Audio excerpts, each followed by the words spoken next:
السلام عليكم. يواصل عالم الزلازل الهولندي فرانك هوغريبتس تنبؤاته المرعبة بخصوص الزلازل التي تضرب تركيا منذ أسبوعين، وكان آخرها زلزال الاثنين في مدينة هاتاي بولاية أنطاكيا جنوبي البلاد.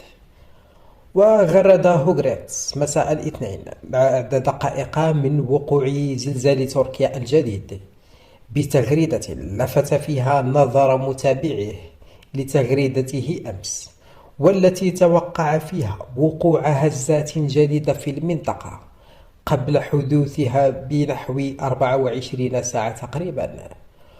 وقال عبر حسابه في تويتر: قد يحدث نشاط زلزالي أقوى في الفترة ما بين 20 و22 فبراير تقريبا، ومن المحتمل أن يبلغ ذروته في يوم 22.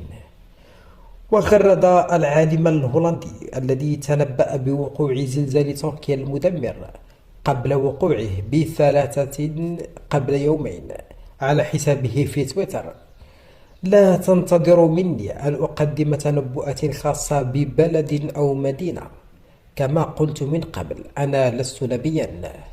وأضاف: ما زلت أتلقى الأسئلة.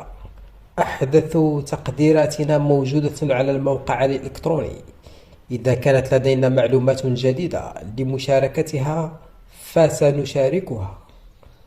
وظهر العالم الهولندي الذي سبق وأن تنبأ بزلزال تركيا وسوريا المدمر بحلقة جديدة على قناته بيوتيوب، قال فيها إن العالم خلال الفترة المقبلة سيتعرض لعدد من الهزات الأرضية، وحدد أن ذلك سيحدث بالفترة ما بين 20 و 22 فبراير، والتي ستكون ذروتها يوم 22 فبراير 2023.